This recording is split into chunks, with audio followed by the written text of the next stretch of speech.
성도 여러분, 안식일입니다. 어떻게 일주일 잘 지내셨습니까? 우리가 지난주까지는 교회에서 이렇게 1시간 예배를 드렸는데, 이번 주부터 또 안식일 예배도 이렇게 가정 예배로 이렇게 드리게 되었습니다. 있는 각처에서 정말 안식일의 시간 속에서 예수 그리스도를 개인적으로 꼭 만나게 되기를 간절히 바랍니다. 기도하겠습니다.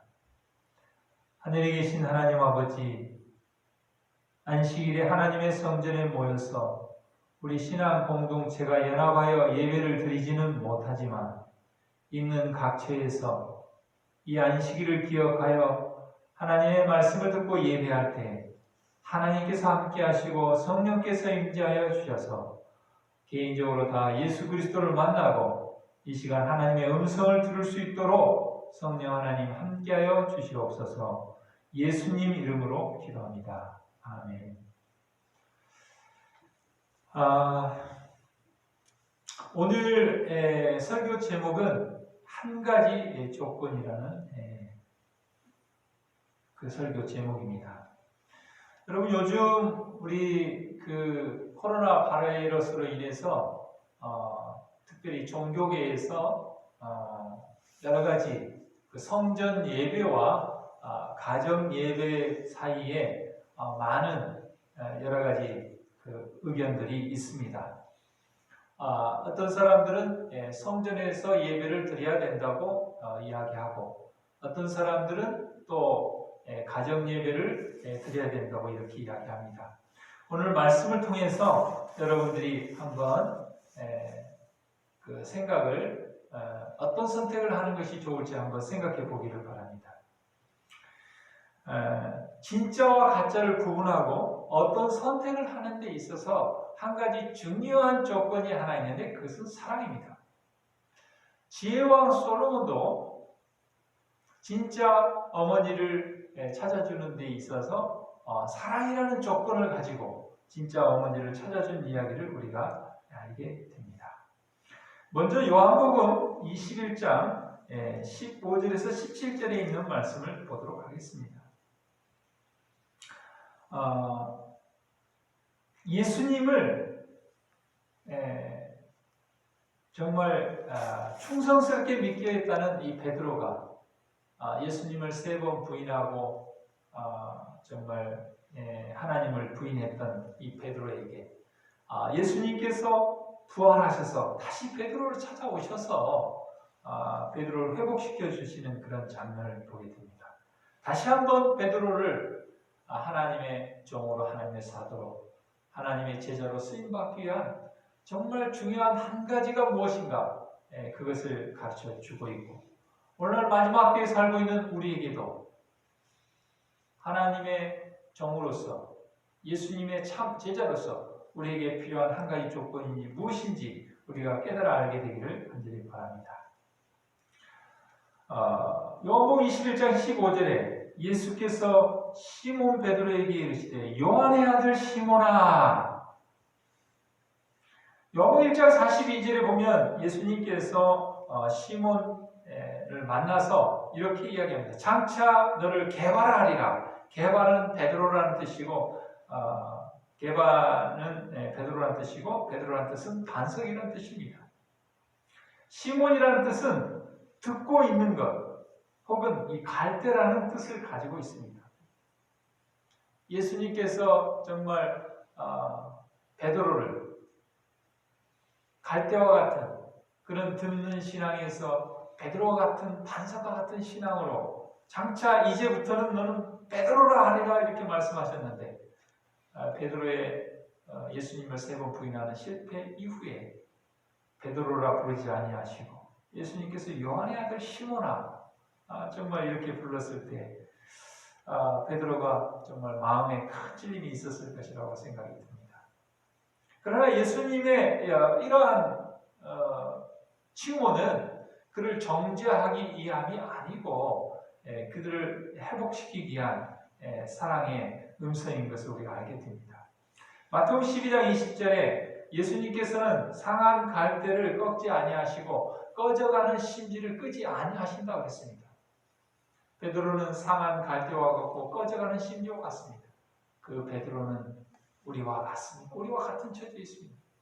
우리의 믿음이, 우리의 신앙이 실패했을 때, 좌절됐을 때 우리는 상한 갈대와 꺼져가는 심지와 같습니다. 그러나 예수님께서는 상한 갈대를 꺾지 아니하시고 꺼져가는 심지를 끄지 아니하시고 우리를 다시 회복시켜 주기 위해서 다시 찾아오십니다. 예수님께서 단 한 가지 베드로를 회복하는 데 있어서 한 가지 질문을 던집니다. 내가 이 사람들보다 나를 더 사랑하느냐? 이렇게 질문을 던집니다. 또 두 번째 질문에서도 또 내가 나를 사랑하느냐? 또 질문을 던집니다. 세 번째 질문에서도 또 내가 나를 사랑하느냐? 베드로를 다시 회복시키는데 여러 가지를 말씀하지 않으셨습니다. 단 한 가지, 네가 나를 사랑하느냐? 자, 그런데 세 번의 질문 중에 첫 번째 질문은 조금 다릅니다. 내가 이 사람들보다 나를 더 사랑하느냐? 이렇게 질문하셨습니다.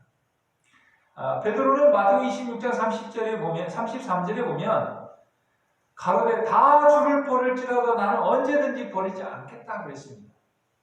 베드로는 다른 사람과 자신을 비교하는 그런 신앙을 가지고 있었습니다. 그래서 예수님께서는 그러한 베드로가 정말 진정으로 회심했는가 다시 시험해보고 확인하기 위해서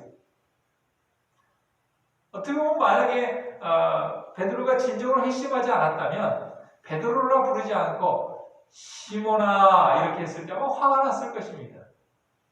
그러나 시몬아 불렀을 때 베드로는 화를 내지 않았습니다. 마음이 요동하지 않았습니다. 그리고 내가 이 사람들보다 나를 더 사랑하느냐 하는 회심하기 이전에 베드로의 마음을 가지고 그렇게 물었을 때 베드로는 겸손하게 이렇게 대답합니다. 주여 그러하오이다. 내가 주를 사랑하는 줄을 주께서 아시나이다. 예수님께서 내 어린 양을 먹이라 그렇게 말씀하셨습니다. 베드로는 전에 양을 먹이는 데 요구되는 가장 중요한 사랑의 정신, 겸손의 정신을 갖고 있지 않았습니다.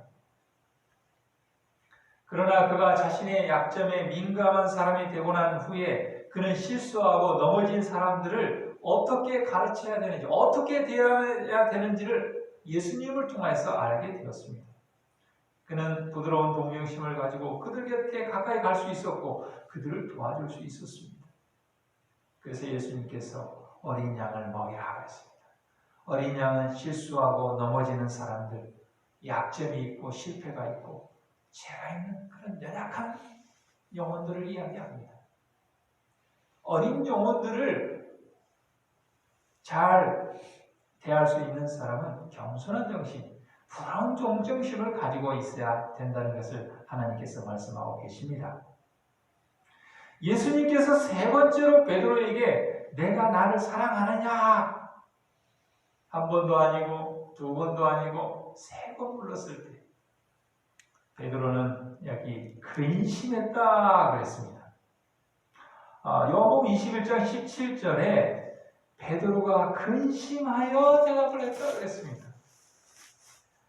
아마 만약에 회심하기 전에 베드로였다 그러면 아니 예수님 두 번이나 그렇다고 했는데 왜 또 물어보십니까?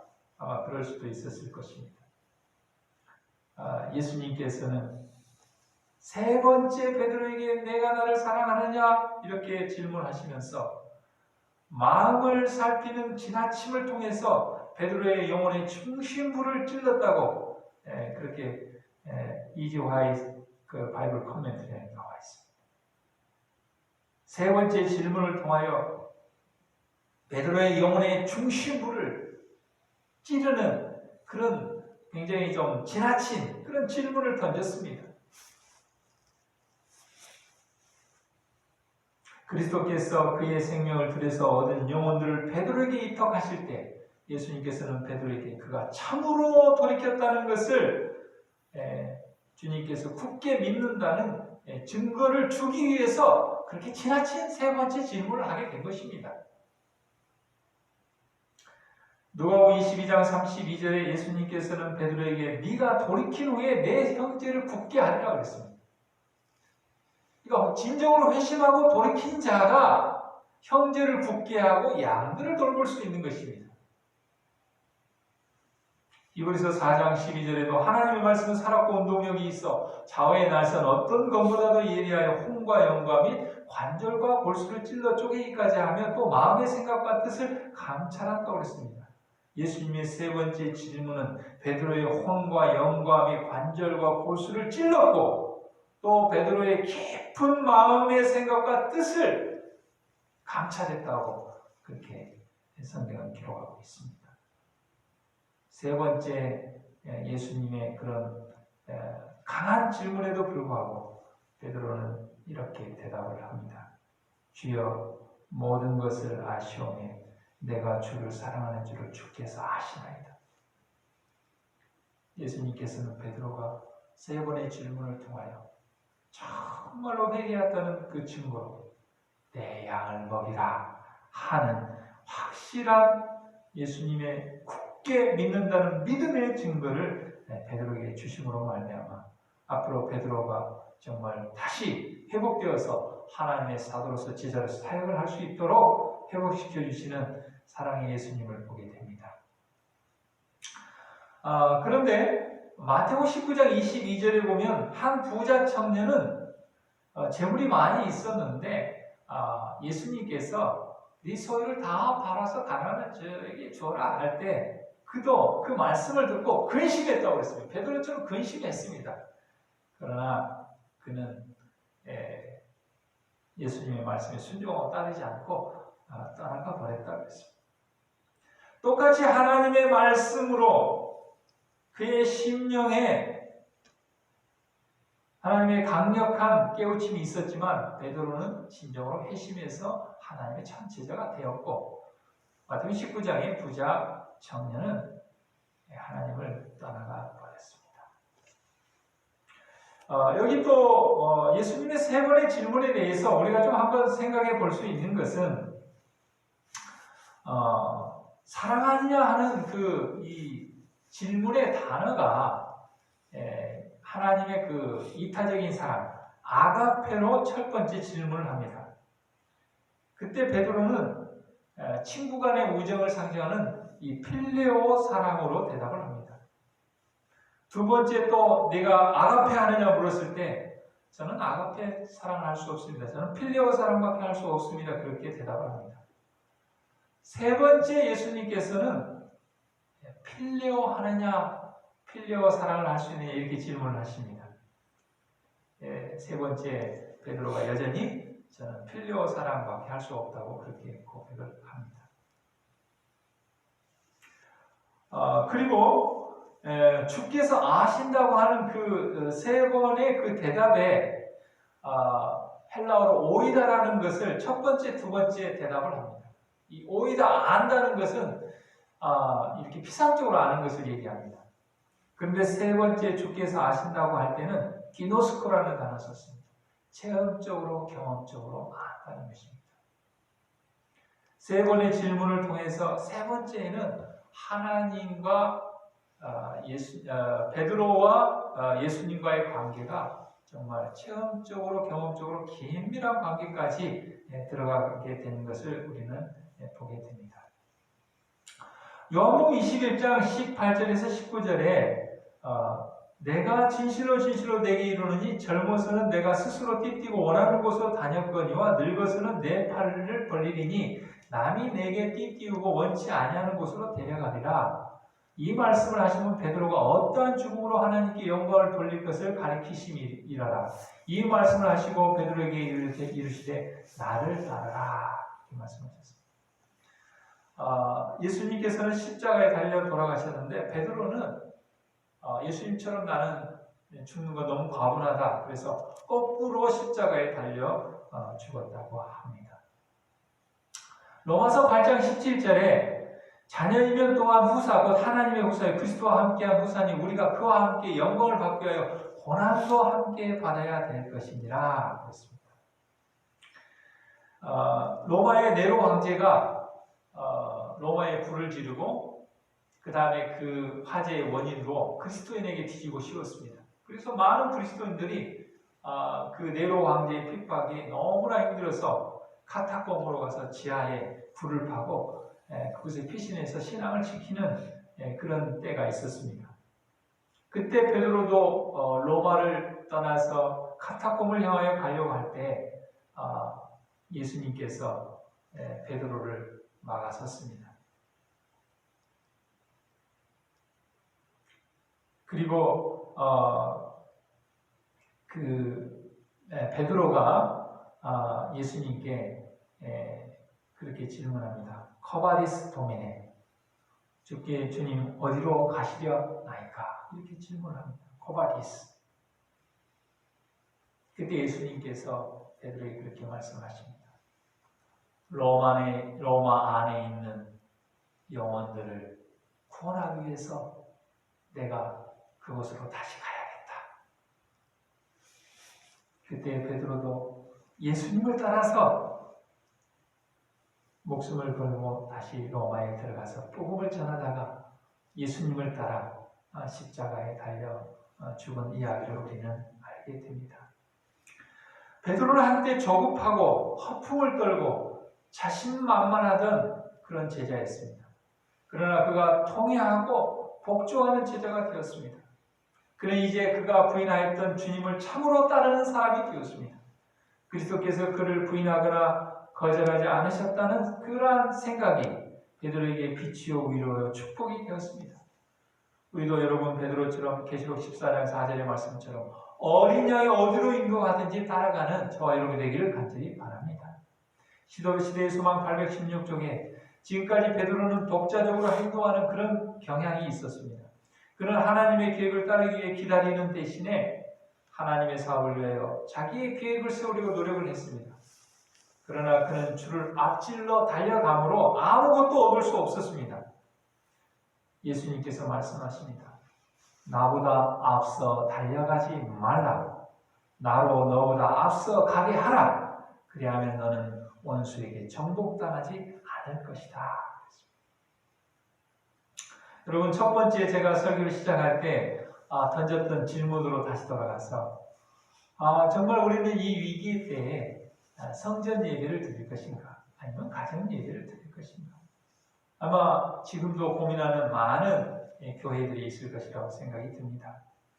고린도전서 10장 24절에서 33절에 보면 바울이 고린도 교회에 보내는 이 편지 본면의 속에 한 이야기가 나옵니다. 그것은 우상에게 바쳐졌던 그 제물을 먹을 것인가 말 것인가 하는 것입니다.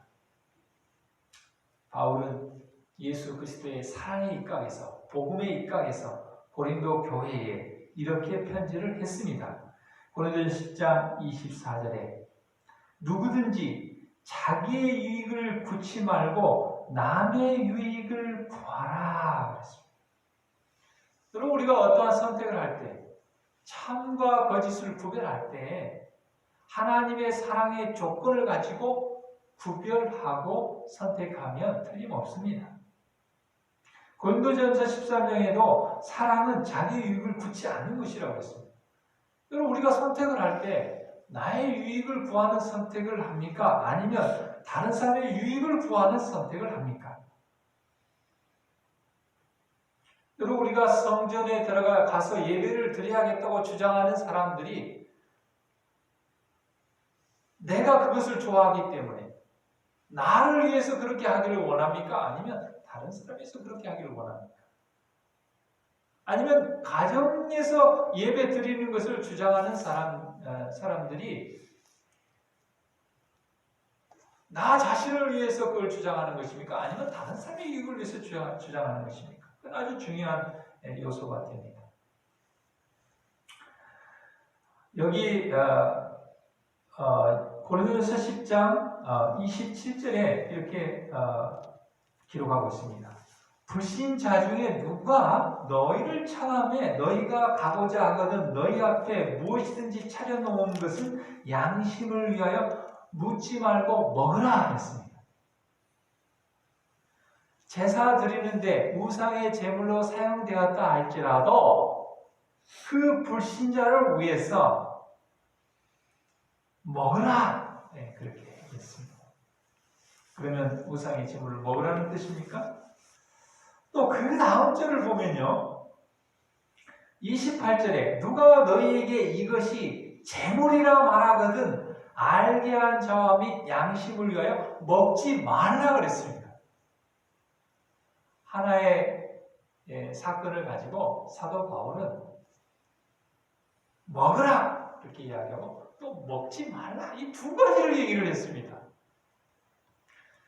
만약에 예수님께서 지금 우리 앞에 계신다면 사도 바울이 지금 우리 앞에 있다고 하면 우리가 예수님과 사도 바울에게 성전 예배를 드려야 합니까? 가정 예배를 드려야 합니까? 이렇게 묻는다고 하면은 예수님이나 사도 바울이 어떻게 대답할까요?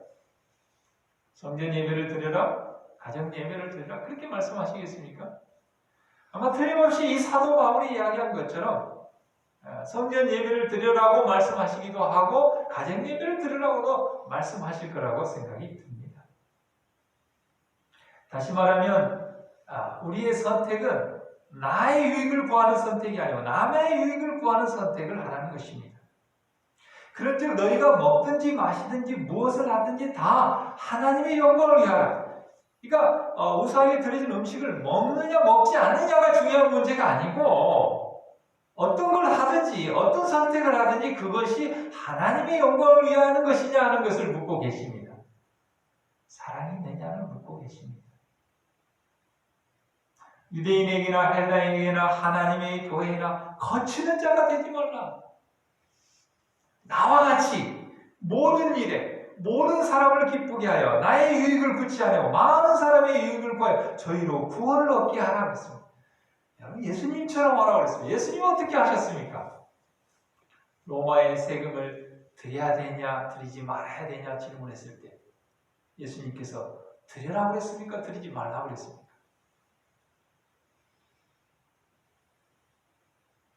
죄인된 마음을 가진 우리는 양당 간의 결정을 보려고 그럽니다. 예수님은 로마 나라의 세금을 드릴 이유가 없었습니다. 왜냐? 예수님은 온 우주의 왕이시기 때문에 하나님의 아들이기 때문에 하나님의 아들이 온 우주의 왕이시고 주인이신 하나님께 세금 드릴 이유가 없는 것처럼 로마에 세금 드릴 이유가 없습니다. 그럼에도 불구하고 예수님께서 하나님의 것은 하나님께 가이사의 것은 가이사의 것 그렇게 대답을 하셨습니다. 또 가늠하던 현장에 잡힌 여인을 끌고 와서 모세의 법대로 그 여인을 돌로 쳐 죽여야 되냐고 물었을 때 예수님께서는 죽여라고 말씀하시지도 않고 죽이지 말라고도 말씀하시지 아니하시고 너희 중에 죄 없는 자가 돌로 치라 이렇게 대답하셨습니다. 그리고 그 여인에게 나도 너희를 용서하니 다시는 죄를 범치 말라 그렇게 말씀하셨습니다. 예수님의 모든 선택은 다 사랑의 한 가지 조건에 입각해서 자기 유익을 구치 않고 남의 유익을 구하며 또 하나님의 영광을 위하며 저희로 구원을 얻게 하는 그런 선택을 하셨다는 것입니다. 여러분 우리의 문제는 장수의 문제가 아닙니다. 장수가 중요한 것이 아니고 정말 그 안식일의 그 시간 속에 우리가 예수 그리스도를 만나느냐 하는 것이 중요한 요소입니다. 많은 사람들이 모여서 예배 드리지만 예수님을 못 만날 수도 있습니다. 홀로 가정에서 예배를 드리지만 예수 그리스도를 개인적으로 만날 수도 있습니다. 예전에 재림 군인들이 안식일에 하나님의 성전에 교회 가서 예배를 드리는 사람도 있었고 그 다음에 상급자가 그걸 허락하지 않으면 막사에서 홀로 예배를 드리는 사람도 있었습니다. 어떤 경우에는 감옥에 가서 예배를 드리면서 안식을 시키는 사람도 있었습니다. 계시록 1장 10절에 사도 바울은 주의 날에 계시록의 계시를 받았는데 그 주의 날이 안식일이었습니다. 예수님이 주인인 안식일의 주인이신 날이었습니다. 요한은 밤모섬의 육에 가서 그곳에서 홀로 주의 날에 안식일에 하나님을 만났을 뿐만 아니라 계시를 받았습니다. 사랑하는 성도 여러분, 우리에게 정말 진정으로 중요한 것은 무엇인가? 그 한 가지 조건은 사랑입니다. 베드로가 실패했다가 다시 회복되는데 예수님께서 물으시는 가장 중요한 것은 내가 나를 사랑하느냐? 사랑이었습니다. 여러분, 우리가 어떤 선택을 할 때, 진짜와 가짜를 구분할 때 가장 중요한 것은 사랑입니다. 로마서 8장 32절에 자기 아들을 아끼지 아니하시고 우리 모든 사람을 위하여 내어주시니가 어찌 그 아들과 함께 모든 것을 우리에게 은사로 주지 아니하시겠느냐 그랬습니다. 사랑하는 성도 여러분, 우리에게 가장 필요한 것은 사랑이신 예수 그리스도를 우리 안에 영접하는 것입니다. 그러면 그 예수 그리스도 안에 모든 것이 다 포함되어 있는 것입니다. 그리스의 한 왕이 여러 왕비들에게 한 가지 질문을 던졌습니다. 여러분들이 진정으로 원하는 것이 무엇이냐? 그것을 한 가지씩 이야기하라고 했습니다. 그러면 내가 다 들어주겠다고 했습니다. 여러 왕비들이 여러 가지를 왕에게 요구했습니다. 재물을 요구하는 사람도 있고 어떤 여러 가지 좋은 것들을 많이 요구했습니다. 그런데 아주 현명하고 현숙한 한 왕비 하나가 아무 말도 하지 않는 것입니다. 그래서 왕이 네가 정말 원하는 것이 무엇이냐 물었을 때 그 왕비가 저는 다른 모든 것이 필요 없습니다. 왕 한 분만을 원합니다. 그렇게 대답을 했습니다. 얼마나 현명한 대답입니까? 왕을 선택하면 왕에게 모든 것이 다 포함되어 있는 것입니다. 예수 그리스도를 선택하면 예수 그리스도 안에 모든 것이 다 포함되어 있는 것입니다. 사랑하는 성도 여러분, 우리는 정말 아주 임박하고 또 예수님의 제일 가까운 그런 시대에 살고 있습니다. 우리에게 수많은 선택들이 있습니다. 수많은 또 어려움들이 있습니다. 또 자주 넘어지고 실패할 때가 있습니다. 그때 오직 한 가지를 기억하게 되기를 바랍니다. 그것은 내가 정말 하나님을 사랑한다. 그리고 나의 유익을 구하지 않고 다른 사람의 유익을 구하며 하나님의 영광을 위한 그런 선택을 하는가? 영혼들로 구원을 얻게 하는 그런 선택을 하는가? 그 한 가지만을 생각하고 기억하는 저와 여러분 되기를 간절히 바랍니다. 기도하겠습니다. 하늘에 계신 하나님, 저희들도 베드로처럼 실패하고 넘어지고 낙심할 때가 많이 있습니다.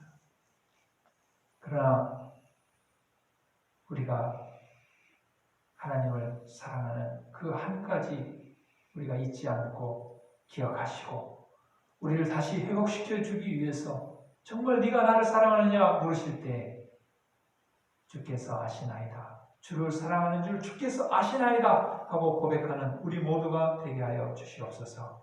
하나님, 코로나19로 인해서 전 세계적으로 정말 수많은 고통과 어려움에 직면한 영혼들이 많이 있습니다. 그들을 불쌍히 여겨주시고 속히 코로나19가 퇴치되게 도와주셔서 자유로운 중에 하나님의 성전을 찾고 하나님의 복음을 전하며 다른 사람을 위하여 봉사하는 그런 생애를 살 수 있도록 하나님 도와주시옵소서. 예수 그리스도의 이름으로 기도드리옵나이다. 아멘.